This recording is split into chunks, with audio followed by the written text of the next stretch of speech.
Sección número 9 que contiene derecho procesal civil, tenemos nosotros lo que es el juicio ordinario, el sumario y el arbitraje. Cabe señalar que la sugerencia y las recomendaciones que se hacen son a través de esquemas, estudio de la legislación, con doctrina para fortalecer el conocimiento de cada una de las instituciones. Yo siempre recomiendo que vayan a la parte doctrinaria. Por ejemplo, en el juicio ordinario les va a establecer que es el juicio prototipo, el juicio tipo de un proceso de conocimiento, con las etapas más extensas que un sumario, que es una de las diferencias. Bien, pues también en el tema de los esquemas o los cuadros sinópticos en algunos casos, pues yo sugiero que lo hagan a través de etapas y con los plazos y con los fundamentos legales. Es muy recomendable que ustedes los tengan presentes. Pueden tenerlos en lugares específicos, ya sea en hojas o a través de los computadores o los teléfonos, algunas cuestiones que tengan para tener presente cada uno de los procedimientos, para no olvidar las etapas, que son las que comúnmente cuando pasa el tiempo son las que se empiezan a quedar en el olvido. Pues en el juicio ordinario tenemos la sugerencia de un esquema sencillo, háganlo incluyendo las etapas básicas como demanda, emplazamiento, pruebas, vista, auto para mejor fallar y la sentencia. Coloquen los plazos, pues el emplazamiento, que es en este caso de 9 días, háganle etapas accesorias como las excepciones previas, dentro de los 6 días de emplazado, coloquen ustedes la interposición de excepciones previas, pueden desglosar el trámite accesorio de una excepción previa, que es a través del incidente, audiencia 2 días, prueba 8, resuelven 3, pueden también en las actitudes del demandado desglosar todas, ponerles una breve definición, colocarles ahí alguna característica específica, por ejemplo la rebeldía, el allanamiento, contestación de demanda, excepciones perentorias y alguna otra que ustedes consideren conveniente. El periodo probatorio en cuanto a su periodo ordinario, que es de 30 días, el extraordinario 120 días, la vista auto para mejor fallar y sentencia con plazos de 15 días cada uno. No olviden la actividad previa o pruebas anticipadas, también pueden hacer ustedes un desglose previo a la demanda. Recuerden siempre la definición de la demanda, que ya quedamos, que no es el escrito inicial de un proceso, eso es un grave error. Podemos nosotros decir que es un acto procesal de una de las partes a través del cual, o del demandante, para ser más específico, mediante relatos de hechos, fundamento de derechos, pruebas y petición, fundamentan una pretensión. Cabe señalar que también puede iniciar un proceso con las pruebas anticipadas, dependiendo la justificación que se haga para la presentación de cada una de ellas, ya sea como solicitudes o requerimientos aislados, como un reconocimiento judicial o una exhibición de documentos, que es a través de los incidentes. Entonces, cuestiones que ustedes deben ver ahí. También pueden crear un proceso cautelar independiente antes de iniciar la demanda, es un proceso, o una medida cautelar incluida en lo que es la demanda. La diferencia entre una medida y un proceso, pues que el proceso se presenta aislado, con la obligatoriedad de 15 días posteriores presentar la demanda, mientras que la medida cautelar va inmersa en el proceso. Son cosas que ustedes incluso pueden ir viendo, ir ampliando como un abanico el esquema de su juicio ordinario. En la parte final incluso pueden ustedes dar un poco más amplia la situación, pues van a los recursos, pueden ustedes desglosar los recursos con etapas, entonces ustedes ya dejan todo su juicio ordinario completo, desde las pruebas anticipadas, pasando por el proceso cautelar, desde la demanda, las incidencias de la demanda, cualquier cuestión relativa a incidentes, como el caso de las excepciones previas, toda la etapa probatoria, hasta la parte de los medios de impugnación. Un juicio ordinario, pues algunas diferenciaciones que tiene relacionadas al sumario, pues tenemos nosotros que es más extenso, el sumario es más corto. En cuanto a algunas cuestiones, el periodo extraordinario de pruebas, otra circunstancia que se puede dar en el juicio ordinario, en otros procesos de conocimiento, eso está más limitado debido a sus principios como economía procesal y celeridad, caso del oral y el sumario, o el de concentración de etapas, peor aún en el caso del oral. Algunas cuestiones como algunas limitantes que tienen otros procesos de conocimiento como el sumario y el oral en el sentido de la procedencia de la impugnación relativa a la casación. En el ordinario, según el 621 del Código Procesal, pues si es un está establecido expresamente que únicamente caben los juicios ordinarios. Pues hay cuestiones relativas a esta situación en cuanto a algunas limitantes, diferencias. Hay leyes, el artículo 96 del Código Procesal, que establece que todo lo que no tenga por ley señalado un procedimiento, pues será un juicio ordinario, pero hay leyes que tienen expresamente los juicios ordinarios. Una de ellas es la Ley de Tribunales de Familia. En su instructivo, pues tiene todo lo que se tiene que tramitar en el juicio ordinario, está en el numeral B, perdón, en el literal B, que es lo relativo al régimen económico del matrimonio. También está la nulidad del matrimonio, la separación y divorcio, declaración de cese de unión de hecho, la paternidad y filiación, oposición en casos de reconocimiento de preñez o parto, y la oposición a la constitución del patrimonio familiar. Está expreso en la Ley de Tribunales de Familia. Otra ley que tiene expresos juicios ordinarios, que son dos, es el Código de Comercio. El primero de ellos pues, es el derecho de impugnación de los acuerdos de las asambleas. En cuanto a la impugnación o a la anulación, se ventilará en juicio ordinario, establece el 157, y el reiterado ya que hemos comentado en otras sesiones, lo relativo a la competencia desleal, en el 364 del Código de Comercio, que establece que la acción de competencia desleal podrá ser entablada en la vía ordinaria. Entonces, estas leyes pues tienen algunas cuestiones relativas a juicios ordinarios expresos.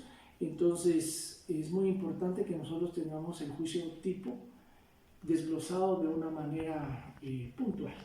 Yo siempre les digo, la primera etapa, esta que estamos nosotros en cuanto a las sesiones discutiendo, que vamos a tener 12 sesiones de esta manera, pues tenemos nosotros algunas cuestiones que recuerden ustedes lo que es la casa, los cimientos, las paredes, el fortalecimiento de las mismas, la terraza, todo lo que lleva a la construcción de nuestra parte del estudio, que es muy importante. Ahorita nosotros estamos en etapa de ubicación. He tenido llamadas de algunos de ustedes que se los agradezco mucho con algunas observancias, donde me han dicho pues, que puntualice algunos temas, por eso ahorita voy a estar más puntual, voy a estar acudiendo más a la ley, en donde me dicen también que pues ejemplifique algunas cuestiones, por ejemplo algunas diferencias, que es lo que estamos haciendo, de una manera tratando de hacer una síntesis bastante nutritiva, de que sea de una manera muy sustancial, que les sirva a ustedes para lo que es la amplitud, y a ustedes de esta síntesis, a ustedes les queda y ampliar toda esta situación. Y pues las dudas no dejen de escribirlas y siempre comentarlas, o de una u otra manera llamarme por cualquier circunstancia que exista. He tenido llamadas de muchos de ustedes, me han escrito, los grupos enteros incluso que lo han hecho. Entonces, cuestiones que no deben de quedar así. Bien, en el juicio sumario tenemos también algo muy importante. Aquí no solo está el esquema, sino también tiene parte doctrinaria y tiene el análisis de la materia que comprende. En cuanto al esquema, pues es bastante sencillo, con reducción de etapas, está la demanda, el emplazamiento, está el periodo probatorio, está la vista y la sentencia. Simplemente se reducen los plazos. El periodo de emplazamiento es de 3 días, dentro del segundo día está el tema de las excepciones previas, está un periodo probatorio que es de 15 días, está una vista que es de 10 días y una sentencia que es de 5 días. Acá hay que tener en cuenta que los medios de impugnación que se pueden interponer son todos, con la limitante de la casación, como ya lo habíamos comentado, con la excepción también, en qué casos excepcionales se puede plantear la casación, es lo que vamos a discutir nosotros acá. Vistas las etapas y los plazos, pues el juicio sumario ustedes lo pueden definir como un proceso de conocimiento con periodos abreviados o sumarios, a través del cual se declara o se constituye también un derecho. Los procesos de conocimiento, viene siendo también derivado del proceso tipo, que es el ordinario, con las cuestiones que tiene relativas a las limitantes, como la casación, o como algunas cuestiones relativas a algunas especificaciones, como es la materia que comprende. Cabe señalar que tiene materia expresa, como los casos de arrendamiento en su ocupación, la entrega de bienes muebles que no sean dinero, tiene también la rescisión de contratos, responsabilidad civil de funcionarios y empleados públicos. Tenemos nosotros también dentro de esta circunstancia lo relativo a los interdictos o a las acciones interdictales, y pues entre otros que tiene el procesal civil, el Código de Comercio, no olvidemos el 1039, que establece que toda la materia relativa al comercio, que se derive en relación a la aplicación del Código de Comercio, pues es en juicio sumario, pues tiene algunas excepciones, como vimos el par de ordinarios, pero dice sumario. Tenemos nosotros también algunas situaciones ahí relativas a lo que se puntualiza en la guía preestructurada. Yo quiero hacer alusión a la cuestión del recurso de casación. El único caso en que puede proceder la casación en el sumario, se los voy a puntualizar para que no nos quede pues prácticamente ningún tipo de duda, es el 231, en donde en las últimas dos palabras del párrafo pues establece que habrá lugar a la casación. Aquí hay algo ese es un artículo que es excluyente y al mismo tiempo hace una aclaración cuando procede. Excluye porque aquí entendemos que la casación no procede en el sumario. Esto se complementa, como ya lo habíamos dicho nosotros en el artículo, prácticamente está en el 620. El recurso de casación solo procede contra sentencias o autos de segunda instancia no consentidos por las partes que terminen juicios ordinarios de mayor cuantía. Entonces se sobreentiende que solo proceden ordinarios, pero aquí hace una excepción y establece las personas con capacidad para obligarse pueden por convenio expreso celebrado en escritura sujetarse al proceso sumario para resolver las controversias. Una cláusula dentro de un contrato en donde establezca, por ejemplo, una indemnización y el reclamo de daños y perjuicios por la vía sumaria es válida. Está en escritura, está en una cuestión, está en un instrumento público de manera expresa. Lógicamente, la naturaleza originaria de un juicio de esta índole sería un juicio ordinario, de daños y perjuicios, en este caso sería un sumario de daños y perjuicios, pero tomen en cuenta que el juicio sumario de daños y perjuicios tomó su rumbo, llegó a una sentencia, hubo una apelación y pues hubo una resolución de la sala. Esa resolución de sala, esa sí es apelable. No obstante ser un juicio sumario, tomemos en cuenta que la naturaleza del reclamo de daños y perjuicios es ordinaria, entonces en estos casos sí procede. Por eso dice, habrá lugar a la casación.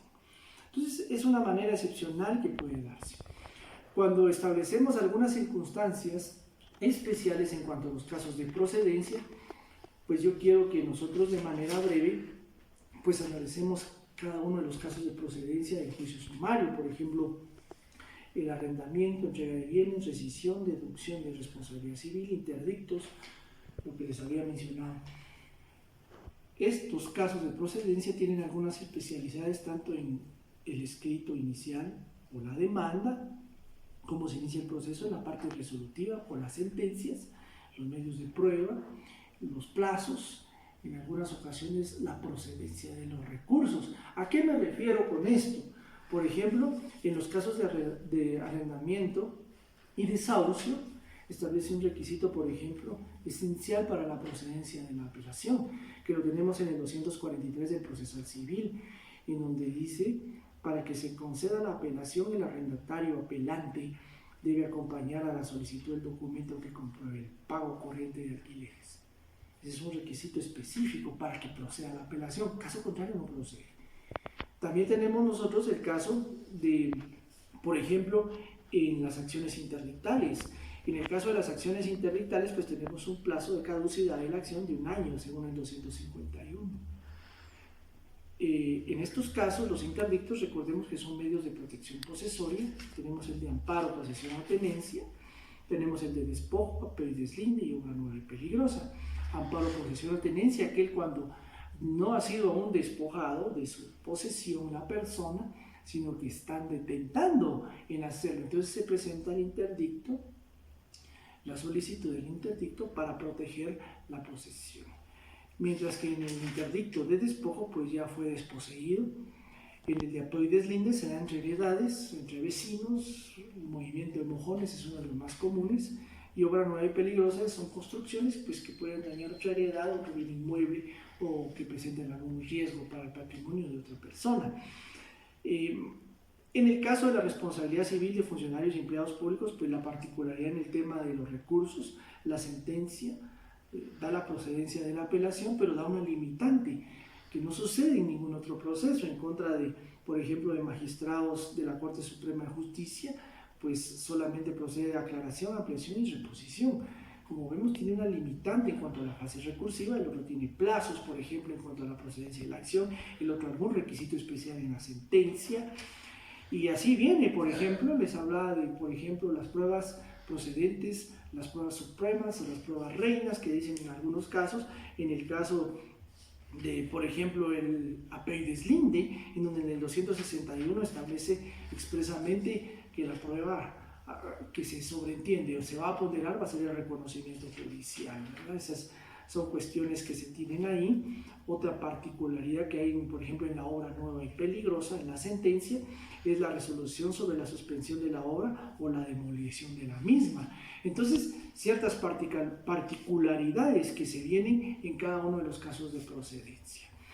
Pues el juicio sumario pues tiene estas particularidades. También se recomienda que se haga pues prácticamente un esquema, cuadros sinópticos, si ustedes quieren irlo haciendo, en cuanto a situaciones que se vayan dando en el proceso abreviado. Por último tenemos el arbitraje. Anteriormente era concebido como un proceso de conocimiento, de hecho lo teníamos nosotros regulado en nuestro Código Procesal Civil, estaba del 269 al 289, hasta el 293 llegaba prácticamente, pero fue derogado por la ley y su marco legal actual, que es el decreto 6795, que es la ley de arbitraje. Esta ley de arbitraje pues tiene algunas particularidades estandarizadas prácticamente con todo lo que es la legislación actual del arbitraje, como aquel medio de resolución de conflictos que se tienen entre las partes. Es un medio de resolución de conflictos, si ustedes quieren verlo hasta cierto punto privado. Está a cargo de instituciones estatales, en nuestro caso podría yo mencionarles al CENAC, el Centro Nacional de Arbitraje y Conciliación, adscrito a la Cámara de Comercio, por cierto. Para que entendamos bien el arbitraje y la procedencia, se efectúa mucho dentro del comercio. Aquí los grandes empresarios, por ejemplo, jamás los vamos a ver nosotros en un juicio civil o en un juzgado civil de los ordinarios. Ellos resuelven sus controversias comúnmente por el tráfico mercantil y por el tema de la protección de la imagen a través de la vía del arbitraje. Entonces resuelven a través del arbitraje, les protege la imagen, son juicios más rápidos, nombran ellos sus propios árbitros y llegan al convenio de las partes para su tramitación. De esto es lo que hay que hablar un poquito, pero no solo hay arbitrajes locales, hay internacionales que pueden darse fuera del país, los nacionales pues que están aquí dentro de nuestro país. Está el de equidad y de derecho. En el de equidad y de derecho pues se da en el de equidad pues personas, los árbitros no son versados en derecho, mientras que en el de derecho pues son abogados. En el caso de la priori o posteriori, depende de cómo se instituya la cláusula de arbitraje, se puede colocar antes de que suceda una cláusula contractual. Un ejemplo podría ser en cualquier contrato, un contrato de cualquier índole, se puede colocar una cláusula en donde se establezca del arbitraje todas las cuestiones que se promuevan o los diferendos en ocasión del presente contrato o el incumplimiento, pues se ventilará a través del arbitraje. Eso es una cláusula de arbitraje. O sea, ahí nos está diciendo que todo lo que surge en ocasión al cumplimiento del contrato, pues va al arbitraje.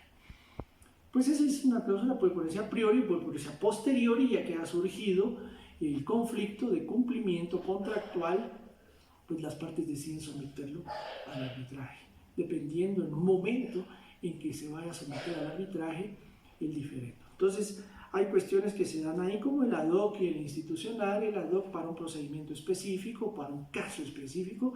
El institucional pues está regido por una entidad adscrita, en este caso les vuelvo a mencionar el CENAC, el Centro Nacional de Arbitraje y Conciliación, pues que nos da esta situación, ¿verdad?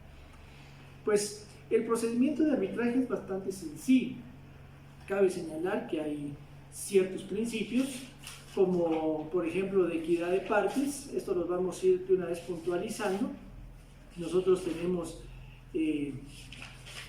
a partir del artículo 23 el trato equitativo y los principios esenciales como audiencia, contradicción e igualdad. Cuando nosotros empezamos a darle lectura a los principios, nos vamos a ir dando cuenta que se trata prácticamente de una estructura, un proceso de conocimiento, con parte de una demanda, un requerimiento, parte de audiencia a los interesados, hay un emplazamiento, hay un periodo que hay que probar, hay notificaciones y resoluciones, y hay una resolución final a la cual se le denomina laudo. ¿En dónde están los plazos? ¿Qué plazos utilizamos? ¿Cómo será la modalidad de las resoluciones, las notificaciones? Pues eso es lo esencial que nosotros queremos puntualizar acá. Lo esencial es que hay libertad de formas para hacerlo. La misma ley de arbitraje lo tiene, no tiene establecido como un juicio ordinario o como un sumario o como un oral establecido etapas y plazos. Aquí pueden verse ustedes, por ejemplo, en el tema de la determinación del procedimiento en el 24 dice, con sujeción a lo dispuesto en el artículo 23, donde están los principios, las partes tendrán libertad de convenir el procedimiento. Con eso nos da a nosotros un parámetro de que es conveniencia de las partes la forma del procedimiento, o sea, hay una libertad del procedimiento. Si eso vamos a la demanda y contestación, vean ustedes lo que establece en relación a plazos y a demanda. Dentro del plazo convenido por las partes o determinado por el tribunal, ya establece ahí. Salvo acuerdo entre las partes, numeral 2. Audiencias y actuaciones, salvo acuerdo contrario de las partes. Entonces, en este sentido, nosotros nos damos cuenta que hay libertad de formas de procedimiento. ¿Cómo llegamos al final nosotros del arbitraje? Pues llegamos al final del arbitraje con el laudo arbitral, que tiene los efectos de una sentencia judicial. El laudo es la resolución final. Nosotros pues hacemos como único recurso que establece en contra del laudo, establece que es la revisión, un medio de impugnación en el artículo 43, la revisión es limitante en cuanto a estas circunstancias, la revisión su trámite está en el 44, promovida. La revisión se dará audiencia a los otros interesados por 2 días, se abrirá prueba por 10 días y se resuelve, planteo de recursos sin más trámite dentro de 3 días. ¿Quién conoce de la revisión?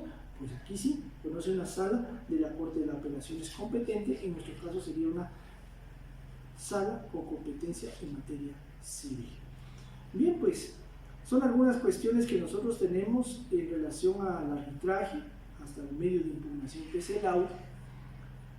La revisión, cabe señalar que complementamos nosotros algunas cuestiones relativas al arbitraje internacional con el artículo 45, normas aplicables y reconocimiento de ejecución de laudos.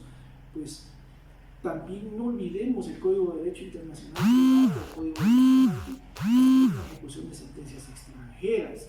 Ahora bien, pues algunos lineamientos que tenemos en procesal civil, esperemos que profundicen, que hagan los esquemas. Es un curso muy práctico.